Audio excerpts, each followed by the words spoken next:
Hi everybody, this is Dee at Aloha Astro, and today we have the new moon in Scorpio occurring at 11:38 p.m. Eastern Time on October 27th, 2019. So let's take a look at what we have here.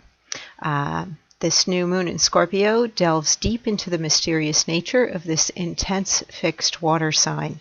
With the new moon arriving on Sunday at 11:39 p.m. Eastern Time, the peak energy will be felt both Sunday and Monday.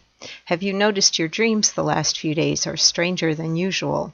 The weird dreams, as well as increased psychic ability and supernatural or synchronistic events, will increase as the moon and sun oppose Uranus in Taurus and the moon enters a trine with Neptune in Pisces. Mars in Libra quincunx Neptune can enhance the spiritual and telepathic connections between people, and Venus conjunct Mercury in Scorpio, trine to Neptune and sextile to Pluto, Saturn and Pluto in Capricorn can help you communicate with people who are no longer here in body. The feeling of love and the desire to connect places the call, while the new moon in Scorpio opens the door. But if you are frightened to reach out to dead people when you are awake, they may come to you in dreams. Scorpio rules the 8th house of sex, intimacy, death, taxes, metaphysics, the occult, business partnerships, investments, insurance, inheritance, shared values and assets, and the merging of boundaries. Scorpio's ruler Pluto conveys the energy of power, control, will, crisis, upheaval, destruction, resurrection, and transformation. On Halloween, just a few days after the new moon in Scorpio, Mercury in Scorpio will turn retrograde, offering the opportunity to go back over something scorpionic in your life.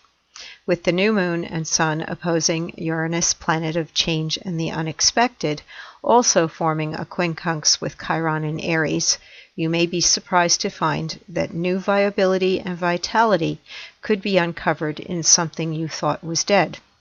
Apply the 3 R's, reduce, reuse, recycle, in whatever area of life has become stagnant and cluttered, or check your natal chart to see which house the new moon is visiting and focus your efforts there. Present your questions to the universe on Sunday and Monday, and watch for answers to appear through signs, symbols, coincidence, or intuition. So I feel like what we have coming up in the next few days ahead is one of the most intense time periods of the entire year, and that has a lot to do with the Scorpio Pluto 8th house energy. It always just takes us very deep into something that maybe we're afraid of or something that we've suppressed and we don't want to look at, because the 8th house can have some rulership over money, especially the money that we can't touch immediately, or the money we invest, or the money that we share in business or with a partner. That can also bring up a lot of issues around your fears or worries or your desire to control when it comes to money.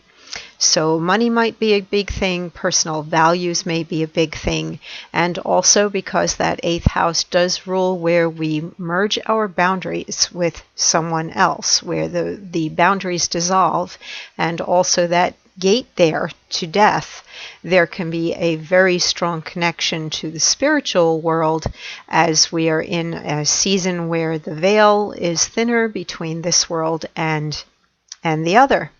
I had an experience that I think I've mentioned maybe last year or the year before, but I always do like to share this because it happened to me on Halloween, All Hallows Eve. I was walking on a trail in the woods headed down to a bay, and I thought to myself that if the veil really is thinner between worlds, I would like to be able to see beyond the veil. And suddenly, all around me in the woods, there were these large egg-shaped balls of light, beings of light. They were as tall as people, and they floated about 15 inches above the ground, and they were all among the trees, walking in the same direction that I was, it seemed. when I tried to look directly at any one of them, they simply were not there anymore. But as long as I kept my eyes on the path in front of me, in my peripheral and out to the front and side, I could see these beings. And I feel my question was answered. I do think that we can ask questions at this new moon and get answers. And a lot of times the answers to questions are within us. It's just a matter of being brave enough to open up and ask the question, and then wait to hear and see the answer that will come. The transformative energy of Scorpio, regenerative, is particularly strong too. The 8th house can be a house of deep, profound healing, and sometimes healing comes in the form of passing on to another plane, but for many people, they reach a crisis point first, and then the turning after the crisis, and the 8th house regenerative energy takes place. Mostly that's what occurs for the spiritual or the emotional body. It is not quite as physical a house. It's more about what goes on in terms of our energy field and beliefs, things like that. So there's a lot of power with this new moon, and with the retrograde coming up, take a look at what it is that you might want to go back over and look at again, what might still have some life left in it for you, and then work on that.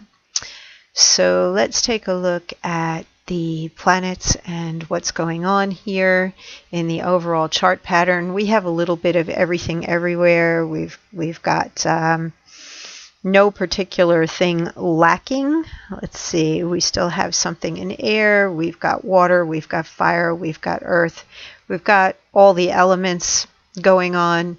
We've had a grand trine and kite pop up on a fairly regular basis for the last, about 10 days, while we have Scorpio, Pisces, and Capricorn holding steady as our dominant energies right now, creating that. And when I skip ahead to tomorrow afternoon, you can see that the trine takes place between the moon, as it's not quite as tightly conjunct the sun anymore, but still nearby. It's moving on now, and it forms a trine to Neptune, and together they both make these sextiles to Saturn and Pluto. So something can turn for the better, change for the better, and begin to settle down or look real. Today is a tougher day for a lot of people. The instability of a planet of change is what most people are feeling, and I think there can be some surprises, there can be revelations, there can be discomfort or unease going on, restlessness, and things can come up that you didn't even know that they were buried. So the potential, though, for healing is strong, because we do have Mars in this quincunx to Neptune in Pisces, and we also have this new moon energy in a, let's put our times back up to 11. Oops. Try that again. We want to be looking at it for now, not what already passed this afternoon. So yeah, we've shifted from earlier today when the moon was in Libra at its final degrees. We did have a void of course moon for a part of the day, and can be difficult to actually get anything going or make anything stick under that energy. It was kind of a floating around in the feelings type of a day, and now as we're coming to the exactness of that new moon, there could be a great deal of tension. It can be good to do something deliberate, ceremonial, or sit down and write. I will be going out and burning a bit and doing my own ceremonial stuff. So Energy in general is very much about feelings. While we have a lot of water and earth dominating, we're just coming to the end of air, and we still have a little bit of fire floating around in here, but it's definitely the fruitful, feminine water and earth energy, which is very sensitive, psychic, intuitive, empathetic, and about grounding and healing energy. Jupiter in Sagittarius in a sextile with Mars in Libra is giving just enough get up and go or feistiness and optimism with these two planets to push something forward once we come out of the darkness of this new moon and begin to see things move forward energetically and adapt and adjust to any changes that we might put into place. And some people are having the changes occur without, basically without their say-so, surprises like layoffs or breakups or things of that nature. And other people are contemplating a quick cutoff of something or end of something. And I really would advise, if you have control over a situation, to not make your decision tonight.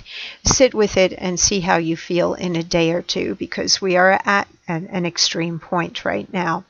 And you may not be feeling things clearly enough and really know what is best for you at this time. It's better to be looking inside yourself and give yourself a little more time before you jump out of that frying pan and into, well, not quite the fire. It's more like electrical energy here, energy that can be quite disruptive to the system. You might think you want something to change radically, go and do it, and then wonder why you did something quite as extreme or so suddenly. So take a little bit of time and think about the repercussions of what it is that you want to do. Mercury and Venus conjunct in Scorpio as well. They're very well supported with Neptune and with Saturn and Pluto. This can increase determination, desire. If there are romantic things going on and you are extremely determined to be more solid in a relationship, as long as the other person's just as determined as you are, then that can be favorable. But if not, we have a square here with Mars in Libra that can create resistance. So be careful if you're pushing. You might actually push somebody away if you're pushing too hard. If you're both all in right now, then this can be very solid and can increase the passion and the romance and the commitment. But if you're pushing for those things and the other person is ambivalent, then back off and give them some space. And that would be my recommendation on the romantic level. So let's take a look at the Sabian symbol for the 5th degree. Yep, we round up from 4 degrees 25 minutes to 5 degrees. Scorpio 5. A massive rocky shore resists the pounding of the sea. Keynote: the inertia of all institutionalized procedures. Slow is the rise of the land from the vast ocean, but once it is formed, it develops a formidable resistance to change in spite of storms. Likewise, once a culture has expressed its basic symbols and its particular way of thinking, feeling, and acting in concrete institutions, these change very slowly indeed. Yep. That is true. The individual who came to the great city, Scorpio 1 symbol, which we could scroll back to look at, but I won't right now, soon finds his life set by the rhythms of city living, which obliterate vaster life processes and the moving tides of evolution. This is the last of the 5 symbols of the 43rd sequence. We see in it how binding and resistant a communal way of life can become. In this there is strength and stability, and these are necessary factors in the social life of man until new horizons beckon. The key word is stability. I feel that stability is possible with some of what we have going on with Saturn and Pluto, but I question really, is it what we should be striving for right now on a larger collective level and in our own lives? Because the two very forceful and willful planets up here in a sign that has to do with patriarchy and establishment and conservatism are in a square to Libra. Is this really fair to all and supporting everybody, and in an opposition to the North Node in Cancer? And what purpose is it going for a purpose that is serving all when we're talking about society? And then on an individual level, if you stay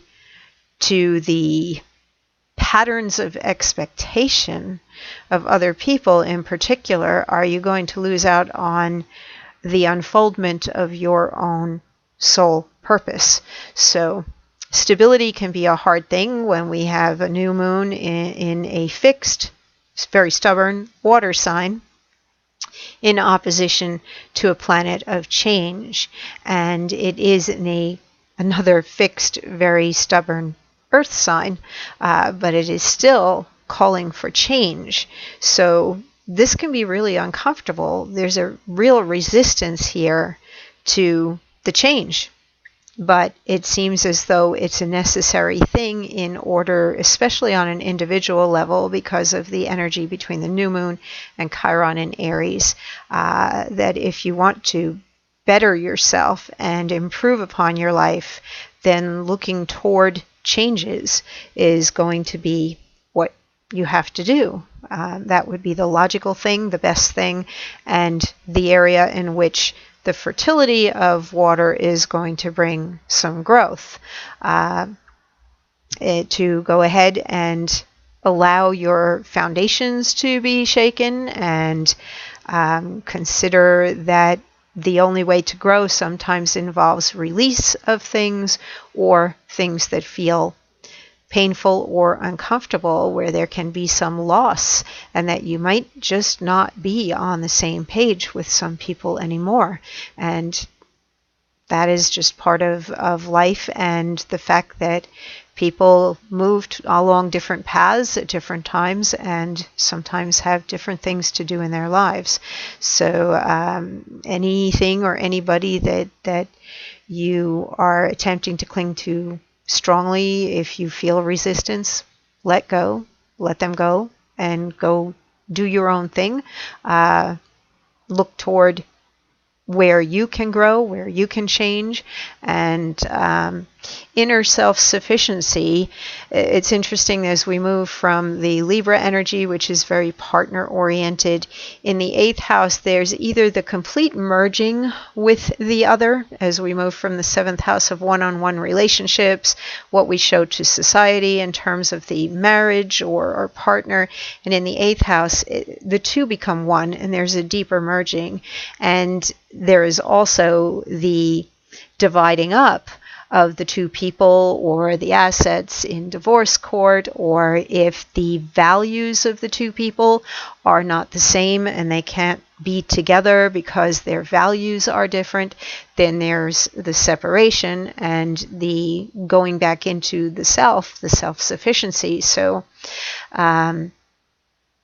trust is a big thing that comes up for Scorpio energy, especially when it opposes Taurus energy.